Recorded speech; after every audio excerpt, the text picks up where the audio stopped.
Bonjour et bienvenue sur l'Anticapitaliste, le média du NPA. Depuis plusieurs années, une offensive réactionnaire cible les personnes trans à travers la planète, de la Russie aux États les plus conservateurs des États-Unis. La France n'est bien sûr pas épargnée. Tous les mois, paraît dans la presse une tribune anti-trans et des propositions de loi viennent d'être déposées par des élus LR et du Rassemblement national. Les personnes trans ne se laissent pas faire pour autant et le 5 mai a vu des rassemblements contre la transphobie partout en France. Ce soir, nous avons l'honneur d'accueillir Daisy Le Tourneur, autrice de On ne n'est pas mec et militante à l'association Toutes des femmes, association qui a lancé la campagne Juge pas mon genre pour la simplification du changement d'état civil. Ce sera l'occasion de discuter ensemble de la situation des personnes trans, de l'offensive réactionnaire et donc de la campagne Juge pas mon genre.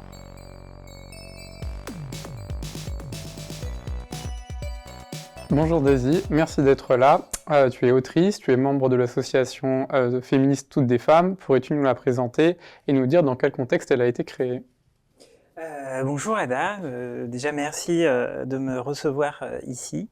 Je suis là effectivement en tant que membre de l'association Toutes des femmes qui a commencé comme un petit collectif informel en 2020. Au tout début de l'année. À la base, on a voulu faire une tribune pour contrer un discours qui était montant à ce moment-là, comme quoi il y aurait une division au sein du mouvement féministe entre d'un côté les pro-trans et les anti-trans.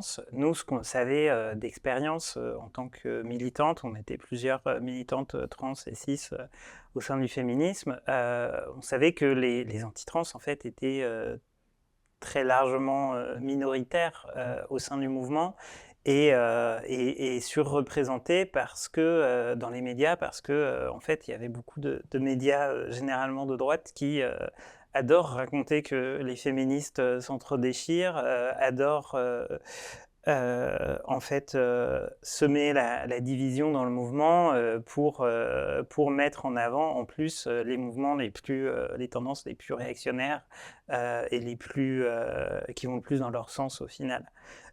Et donc si en plus on peut être transphobe au passage, c'est tout bonus, tout bénef. Et c'est à ce moment-là qu'on a commencé à entendre parler de Marguerite Stern notamment et qui se présentait comme déçu du féminisme, rejeté par le mouvement féministe à cause de ses courageuses prises d'opposition contre le mouvement transactiviste totalitaire. Et qui très vite a trouvé beaucoup de soutien du côté des gens printemps républicain, tout ça. Nous, on s'est d'abord du coup retrouvés à plusieurs pour monter une tribune où on a essayé de faire signer un maximum de personnalités, organisations, associations féministes pour montrer qu'en fait il y avait un bloc face à ces gens-là pour dire en fait il n'y a pas un débat terrible qui fait rage, il y a quelques énervés réactionnaires qui veulent le faire exister.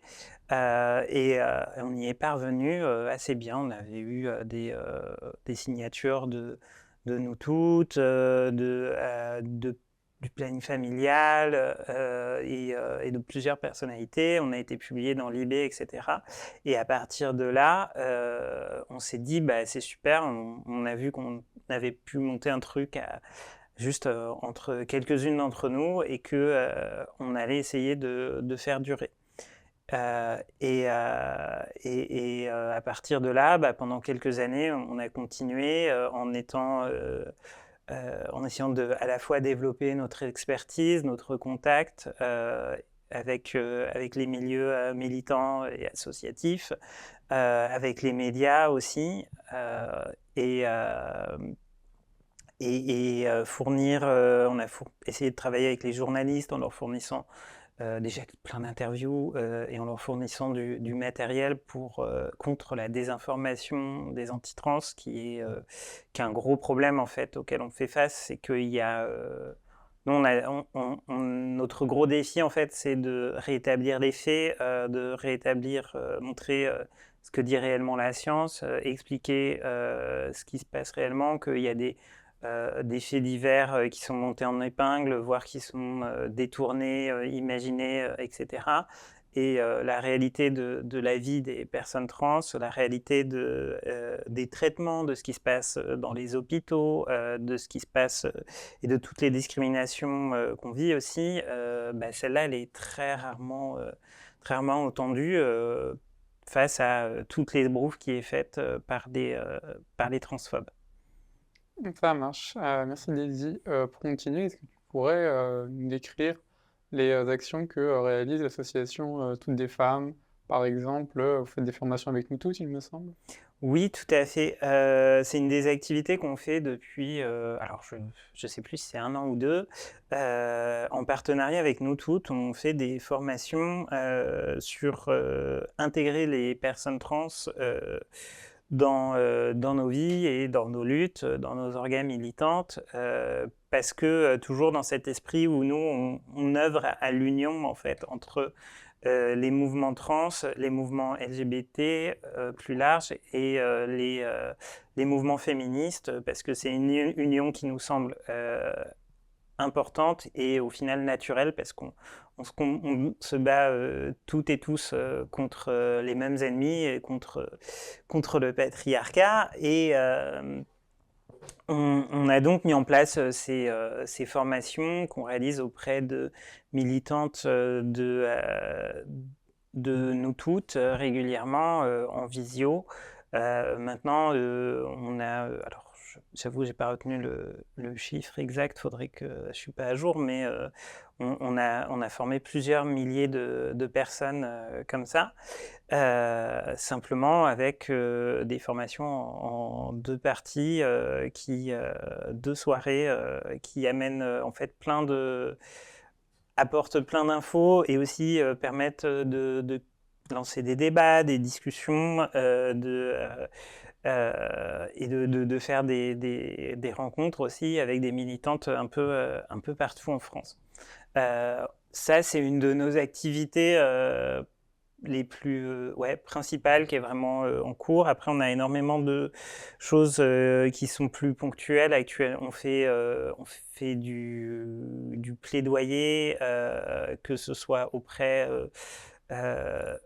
auprès des institutions politiques, Sénat, Assemblée, mais aussi des ministères, sur qui est les questions de sport notamment. Il y a un comité qui s'est formé sur l'inclusion des personnes trans dans le sport en France. On en fait partie, on essaye de veiller à ce que les intérêts des personnes trans ne soient pas oubliés dans ce sujet qui est souvent très polémique et très monté en épingle, et où, encore une fois, la réalité des personnes trans est oubliée. Très rapidement, la réalité des personnes trans dans le sport, c'est qu'on nous parle de temps en temps d'un cas exceptionnel une championne trans qui a remporté une compétition quelque part.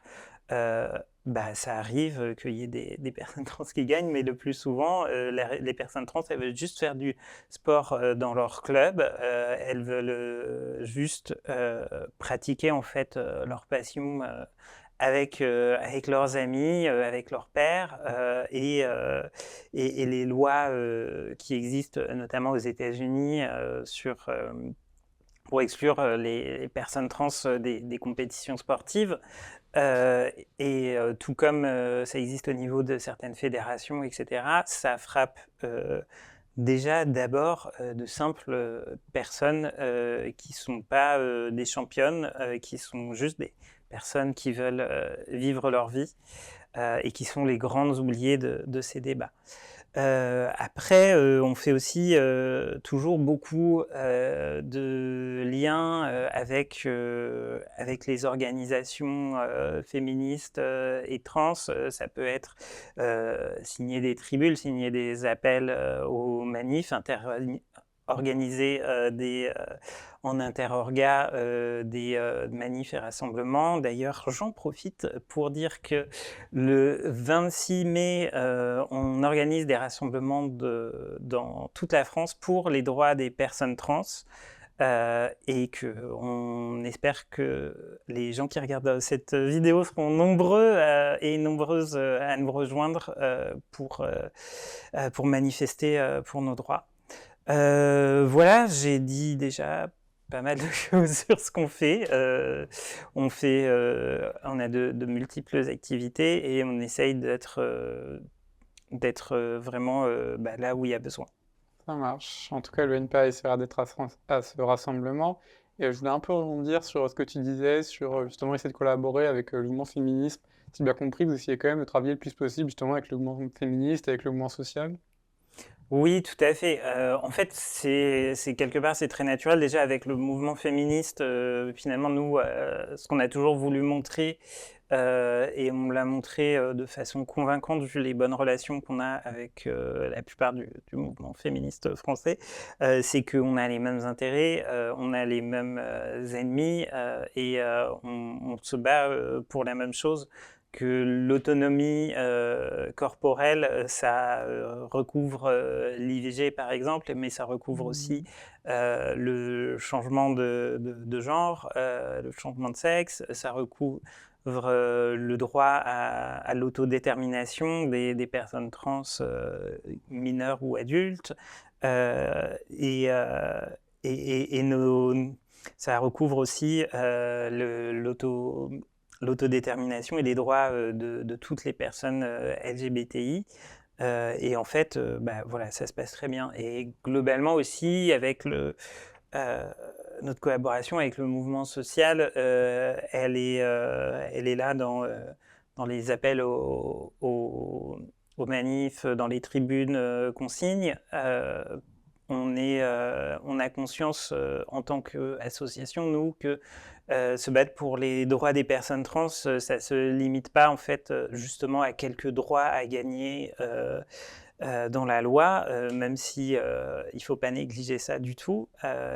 C'est aussi se battre contre la précarisation, se battre contre la loi chômeur, la loi immigration, etc. Parce que en tant que personnes trans, en fait, les personnes trans travailleuses, migrantes, au chômage, sont d'autant plus touchées par ces lois et par ces problèmes. Et c'est pour ça qu'on ne se fait pas d'illusions sur le fait qu'on a aujourd'hui un gouvernement qui, en façade, semble ne pas s'opposer aux droits des personnes trans, qui fait un petit tweet de soutien annuel, mais qui, par contre, en fait, s'attaque à nos droits quand il s'attaque tout simplement aux acquis sociaux. Parlons un peu de politique. Récemment, on a un peu l'impression que la droite et l'extrême droite ont découvert les questions trans. Et même un petit peu qu'ils sont un peu partants pour un match retour 10 ans après la conquête du mariage pour toutes et pour tous. À ce sujet, on a maintenant 2 propositions de loi qui ont été déposées au Sénat et à l'Assemblée nationale. De l'autre côté, on a aussi la contre-offensive qui s'organise. Il y a eu les rassemblements le 5 mai. Est-ce que tu peux nous en dire plus ? Oui, tout à fait. Alors, l'extrême droite, elle découvre la transphobie et les personnes trans, pas dans le sens où auparavant elles nous soutenaient, et c'était pas le cas, mais plus globalement, c'était pas un sujet à part un sujet de blague par-ci par-là. Leur problème, c'est qu'en fait, ils peuvent plus être aussi ouvertement homophobes que par le passé.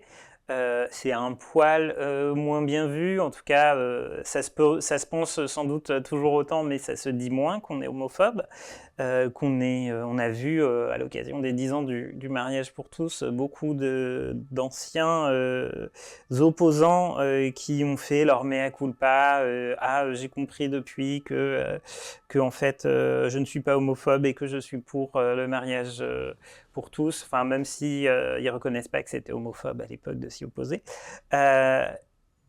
Premier exemple qui me vient en tête, évidemment, Gérald Darmanin, qui officiellement n'est pas d'extrême droite. On a donc en fait ce report de toute cette croisade anti-genre de la droite et l'extrême droite sur les personnes trans.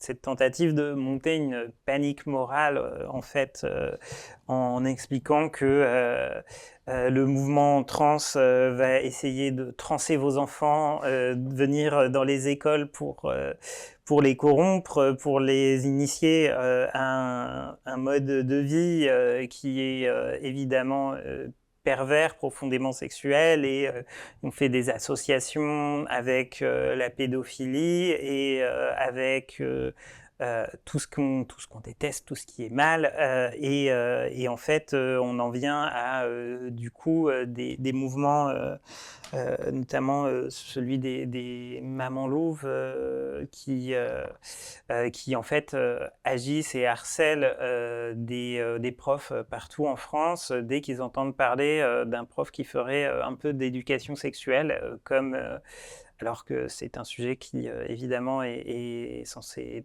être obligatoire dans la loi, 3 séances d'éducation à la vie sexuelle et affective pour tous les enfants. Ça n'a pas lieu, ça n'est pas fait par manque de moyens, et quand c'est fait, les profs se font harceler, donc beaucoup, d'autant plus, même quand ils ont les moyens ou la volonté, se freinent, se refusent de le faire, ne le font pas aussi bien qu'ils devraient parce qu'ils ont peur de cette polémique. Du coup, l'extrême droite aujourd'hui et la droite, alors je ne sais plus où on place la limite, la proposition de loi actuelle au Sénat par la sénatrice Madame Eustache-Brinio, elle est LR, alors officiellement c'est pas l'extrême droite, encore une fois. C'est une proposition de loi qui fait suite en fait à un rapport qui a été commandé par cette sénatrice, qu'elle est censée avoir rédigé, qui en réalité, on le sait, il a été rédigé principalement par les deux dirigeantes d'une organisation anti-trans qui s'appelle l'Observatoire de la Petite Sirène, mesdames Céline Masson et Caroline Eliacheff. Ce sont deux psychanalystes lacaniennes qui représentent vraiment ce courant finalement très traditionnaliste, patriarcal de la psychanalyse, qui s'entendait très bien avec la Manif pour tous, qui était déjà contre le Pax dans les années 90, parce qu'il croit que beaucoup à l'importance du complexe d'Oedipe, etc. Et parce que fondamentalement, ce sont des personnes transphobes. Bref, ces personnes ont rédigé un rapport qui met sur le même plan, voire minimise les contributions qu'elles ont demandé à quelques représentants des assos trans et quelques soignants qui ont travaillé et qui travaillent avec des mineurs trans, et d'un autre côté des personnes comme elles qui n'ont jamais en fait travaillé avec des personnes trans. On ne sait même pas est-ce qu'elles ont déjà rencontré une personne trans, à part quand elles en ont croisé une dans les médias, je ne sais pas. En tout cas, des personnes qui n'ont aucune expertise, aucune légitimité, et qui sont juste des entrepreneuses et entrepreneurs de panique morale. Et suite à ça, donc, on a ce rapport mène à la proposition de loi qui va être discutée au Sénat à la fin du mois de mai, qui propose en fait d'interdire tout traitement aux mineurs trans, que ce soit ce qu'on appelle les retardateurs de puberté, qui sont d'ailleurs mal nommés, puisque dans la loi on dit bloqueur de puberté, mais bloqué, et c'est un blocage qui est temporaire.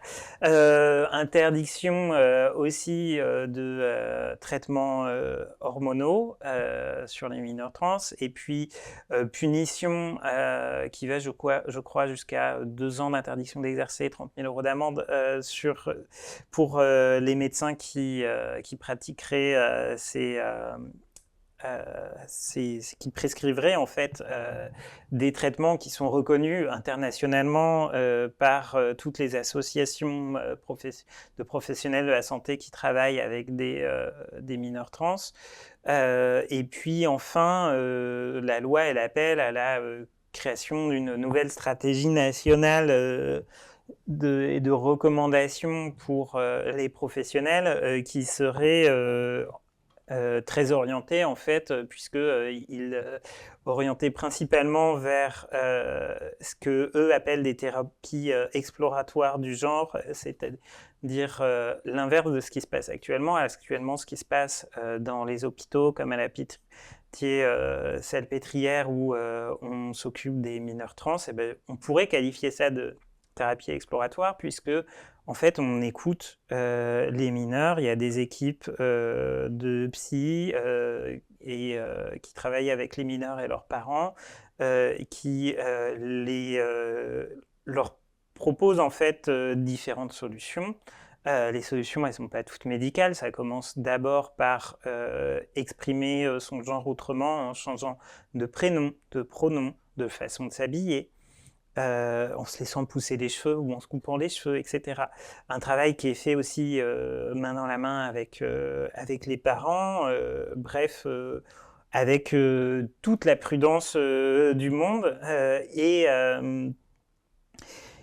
ce travail, donc, on pourrait le qualifier de thérapie exploratoire. Ce qu'on sait, par contre, c'est que ce terme thérapie exploratoire du genre, il est utilisé par les anti-trans pour ce que nous, on pense que ça s'apparente davantage à des thérapies de conversion, c'est-à-dire on va explorer toutes les solutions possibles, mais jamais celle de te faire transitionner.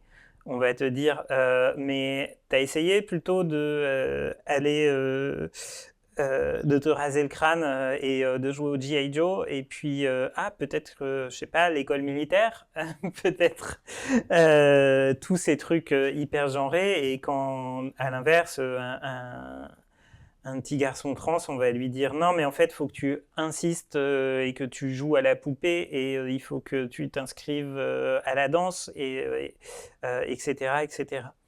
Bien sûr, je ne veux pas dire qu'un garçon trans ne peut pas faire de la danse et qu'il ne peut pas jouer à la poupée et inversement, mais par contre, dans ces thérapies exploratoires, c'est complètement l'esprit, quoi.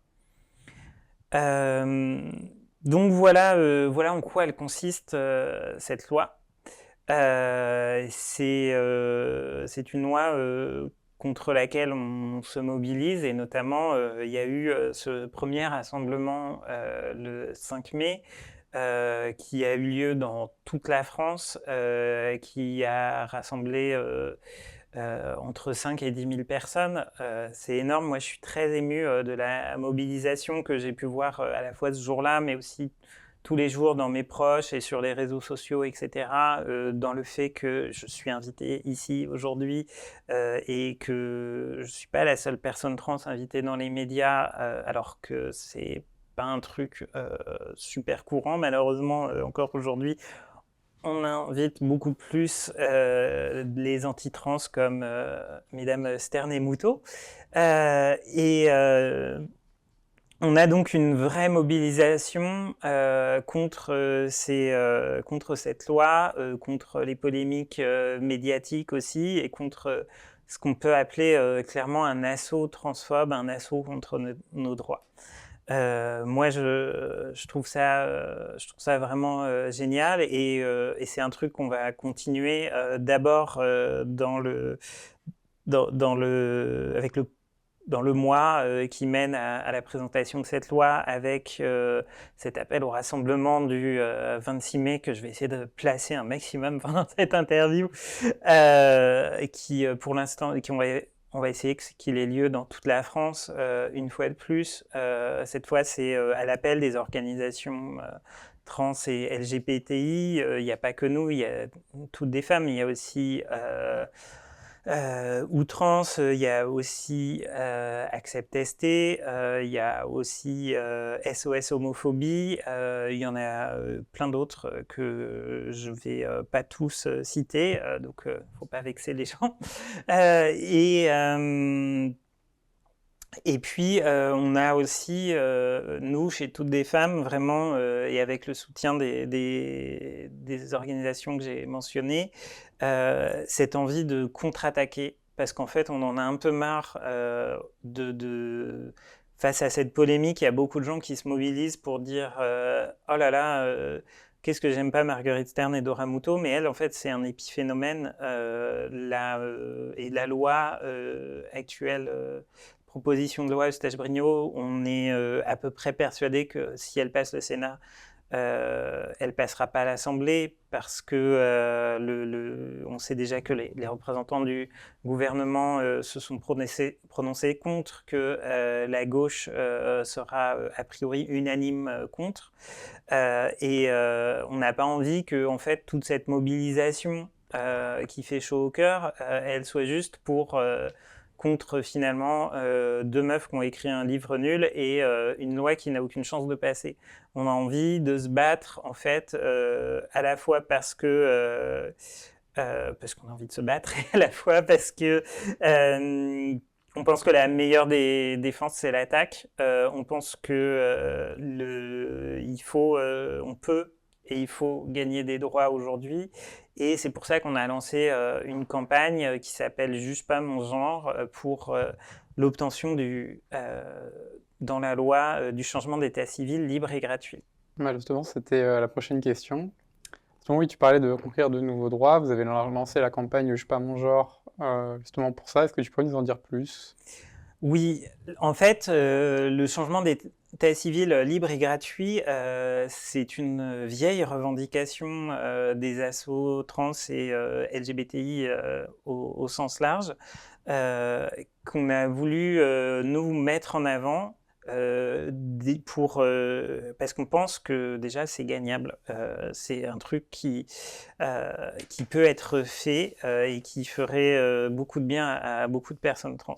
C'est gagnable parce que ça a été mis en place récemment en Espagne, en Suède, en Allemagne. Ça l'est depuis beaucoup plus longtemps dans d'autres États comme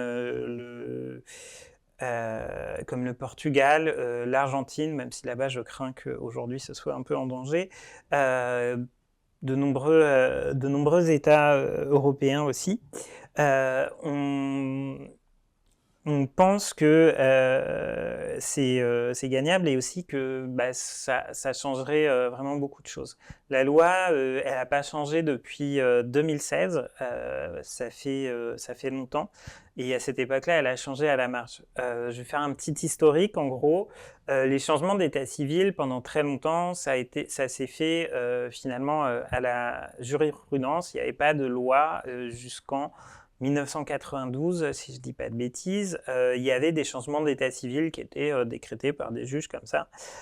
Ensuite, ça a été codifié dans la loi en 92 et ça n'a pas changé jusqu'en 2016. Donc en 92, ce qui s'est passé, ce qui a été mis en place, c'est le changement d'état civil devenait possible devant un juge qui exigeait un certain nombre de preuves et des preuves notamment que le changement de sexe était définitif. Ça veut dire une vaginoplastie pour les femmes trans, une hystérectomie pour les hommes trans et rien pour les non-binaires, ça n'existe pas dans l'état civil français. C'était évidemment très problématique, il fallait aussi des attestations psy, etc. C'était problématique déjà parce que ces opérations, ça revenait à dire, d'une part, elles ne sont pas faciles à obtenir, c'est des opérations qui généralement coûtent cher, qui sont où il y a des listes d'attente de plusieurs années pour les avoir, et puis tout simplement on peut ne pas avoir envie de les faire, et puis ça revenait à être de la stérilisation forcée au final, parce que le changement d'état civil est important pour vivre nos vies librement, faire valoir nos droits. on nous mettait en gros un couteau sous la gorge ou sur une autre partie de l'anatomie en disant bah, soit tu fais cette opération, soit tu continues à vivre une vie compliquée.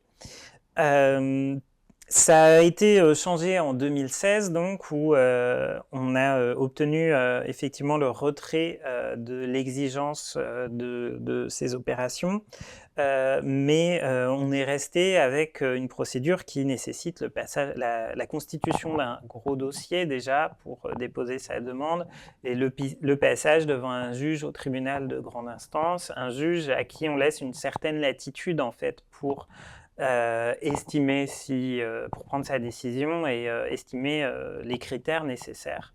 On a vu encore relativement récemment des juges exiger des choses qui semblent contraires à la loi, qui aujourd'hui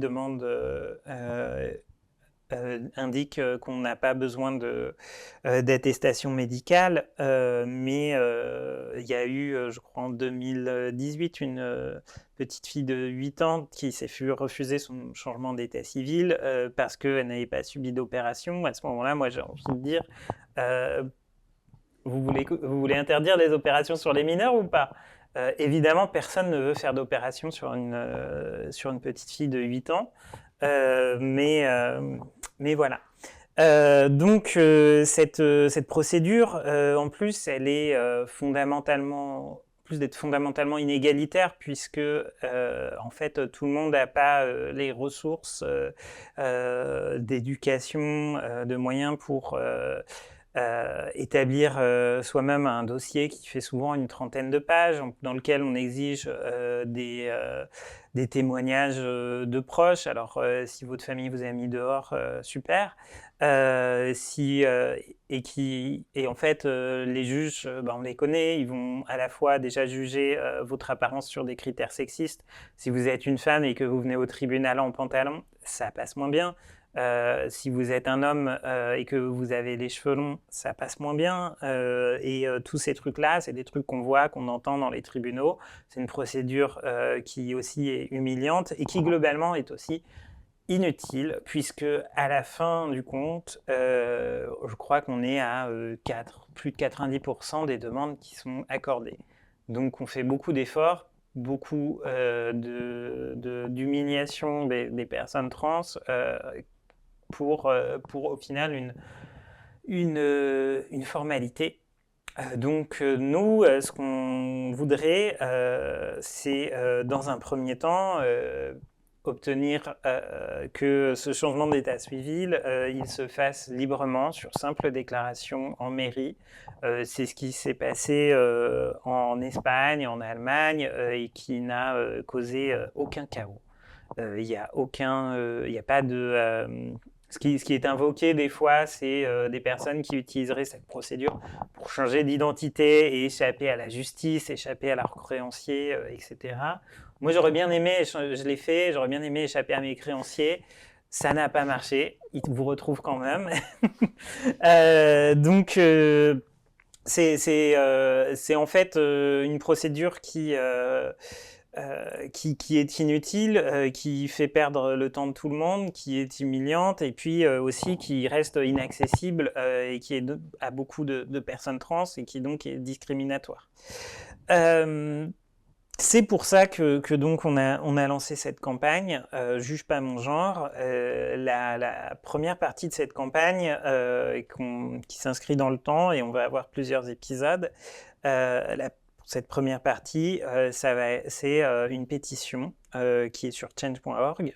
Il y a aussi un site web sur lequel on a un peu écrit, et bien mieux que je pourrais juste le résumer là à l'oral, tous nos arguments et toutes les bonnes raisons pour lesquelles il faut soutenir cette campagne. Il y aura aussi évidemment le rassemblement du 26 mai, qui est plus généralement c'est pas un rassemblement Juge pas mon genre, c'est un rassemblement pour les droits des personnes trans face à la vague transphobe, mais évidemment que le changement de sexe à l'état civil libre et gratuit, il est au cœur de ces revendications. Et puis, beaucoup d'autres choses qui arriveront par la suite. Et je disais que tout ça, cette demande, c'est une demande dans un premier temps parce que ce qu'on aimerait à terme, ce serait la suppression totale du sexe à l'état civil. Ça, on pense que c'est dans un deuxième temps que ça viendra, c'est une question stratégique, mais en fait, il n'y a pas de raison que ça existe, déjà parce que ça exclut les personnes non binaires. Qui aujourd'hui sont obligés de rester homme ou femme à l'état civil, ou en tout cas de choisir l'une de ces deux cases. Et puis parce que en fait, c'est toute catégorisation par l'État crée forcément des discriminations.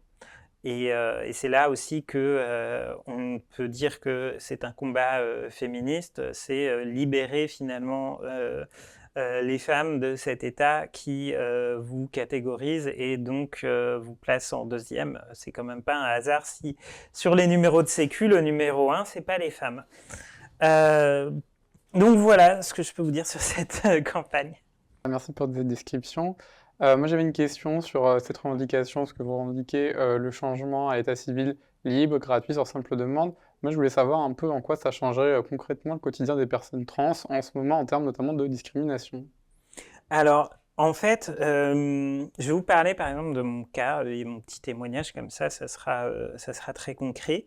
Moi, je suis un peu le cas idéal parce que je suis une personne blanche française, je suis pas migrante, je suis comment dire, je suis pas non-binaire, j'ai eu accès à des hormones, à un traitement médical, j'ai les moyens pour faire un dossier de 30 pages à envoyer au tribunal. Ça m'intimidait pas trop, un peu quand même, mais pas trop. J'avais les moyens de demander des témoignages de soutien à ma famille, au boulot, etc. Donc vraiment la situation la plus facile possible.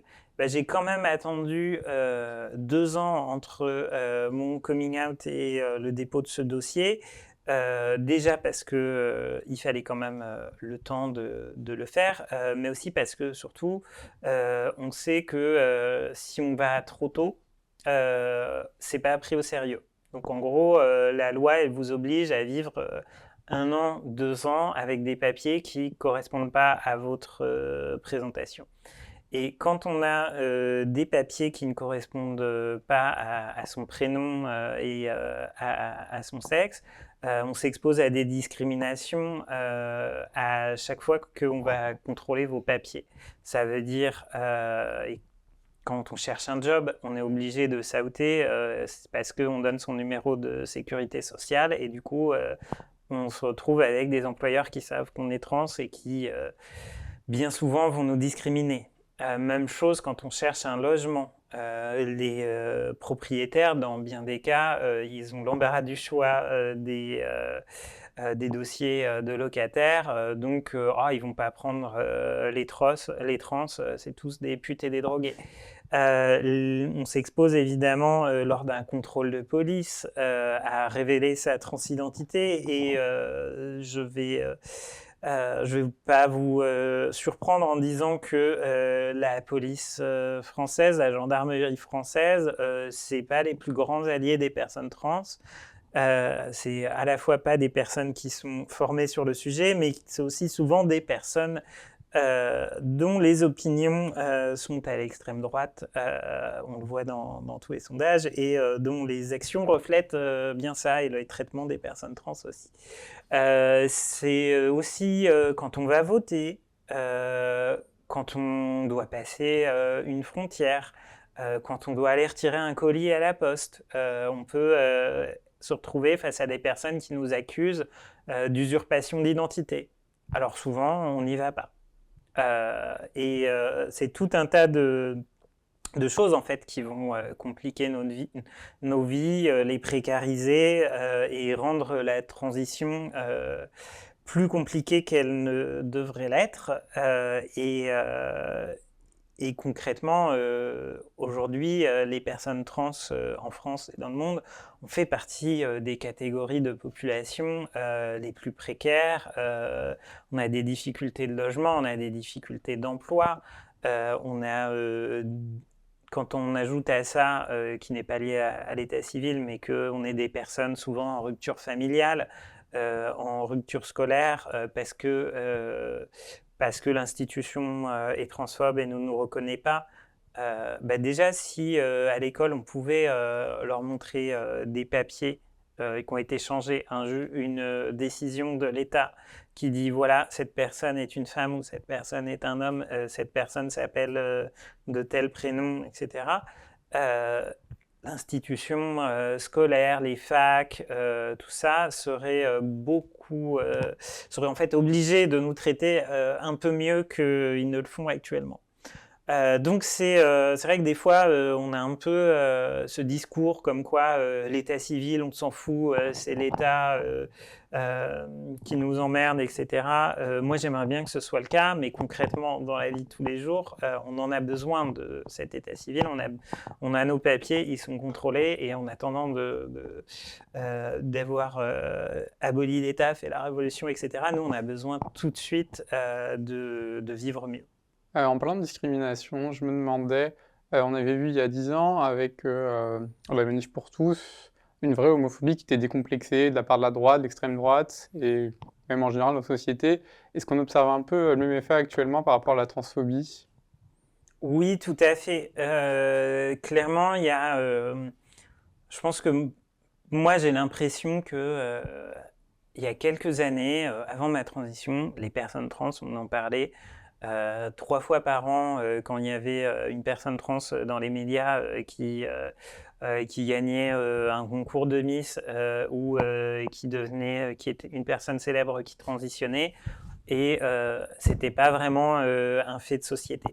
Aujourd'hui, ce qui est intéressant, c'est qu'il y a l'AJL, qui est l'association des journalistes LGBT, qui a fait une étude sur le traitement des personnes trans dans les médias, et qui a montré qu'une immense majorité en fait des articles sur les personnes trans, elle vient pas des médias, elle n'est pas dans les médias de gauche, elle est plutôt dans les médias réactionnaires, elle est anti-trans. En fait, c'est eux qui parlent le plus de nous, et qui du coup parlent de nous de façon peu flatteuse, et le soutien des médias plus à gauche, on va dire, il a été jusqu'ici relativement timide.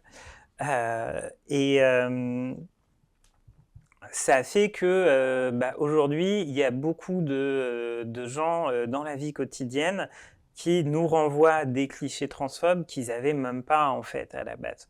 Moi, quand j'ai fait ma transition, j'ai fait ma transition, mon coming out à des personnes qui voyaient ça pour la plupart comme juste un truc personnel que je vivais, qui n'avaient pas trop l'idée même que j'avais une communauté en fait, et qu'il y avait d'autres gens comme moi, parce qu'ils pensaient que c'était tellement rare que voilà, et qui me parlaient finalement comme à une personne.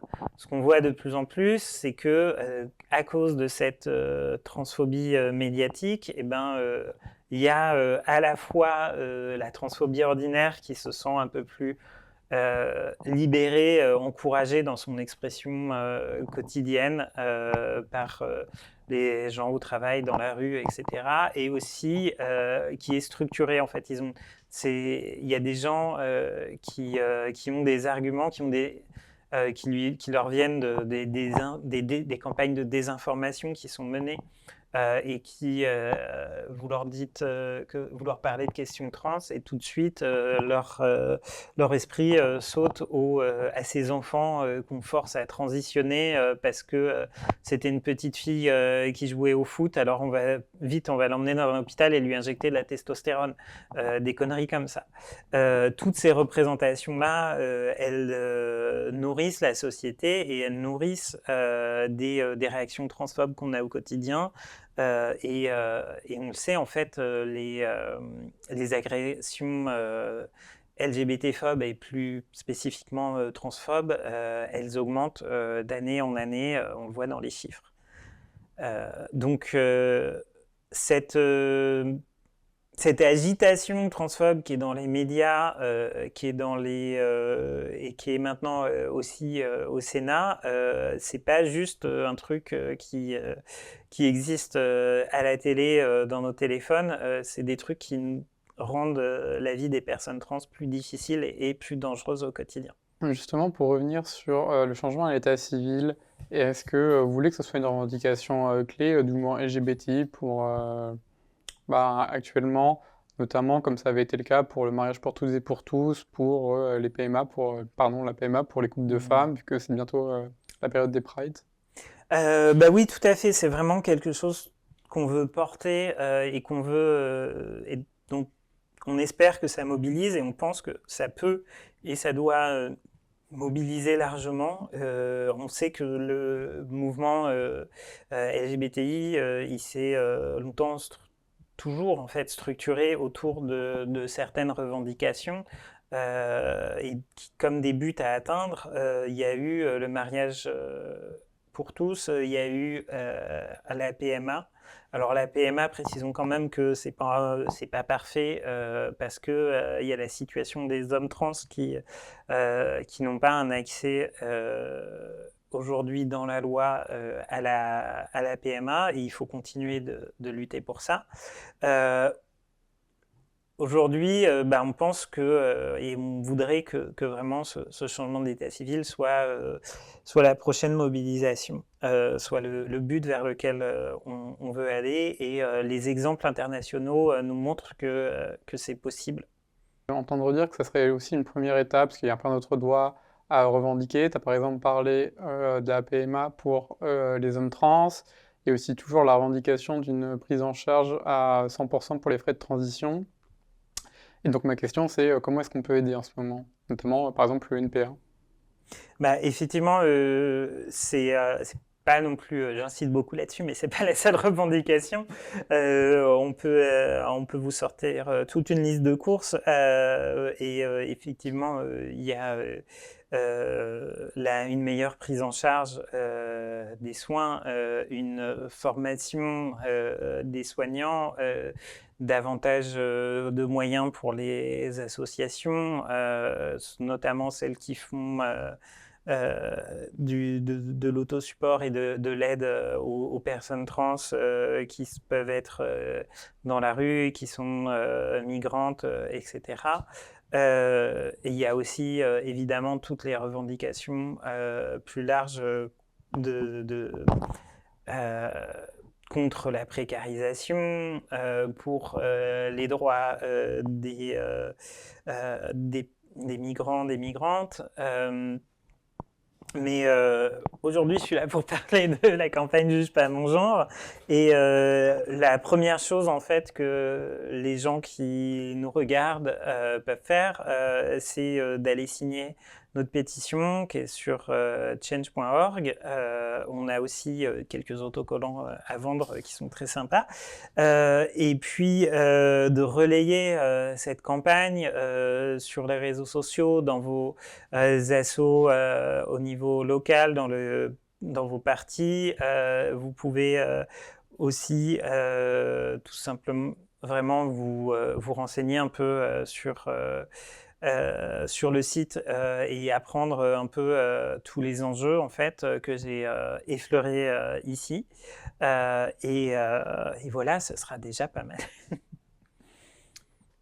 Merci Daisy pour cet entretien, on n'a plus de questions, mais c'était un plaisir de te recevoir. Merci beaucoup Ada, et merci de m'avoir reçu ici. Merci d'avoir regardé cet entretien. Si cette vidéo vous a plu, n'hésitez pas à vous abonner à notre chaîne et à activer la cloche pour ne rien rater de nos prochains contenus. Si vous souhaitez soutenir la campagne Juge pas mon genre, vous trouverez des liens en description de cette vidéo. Nous vous donnons rendez-vous dans la rue le week-end du 25 et 26 mai pour de nouvelles mobilisations pour les droits trans. Merci et à très bientôt sur l'Anticapitaliste.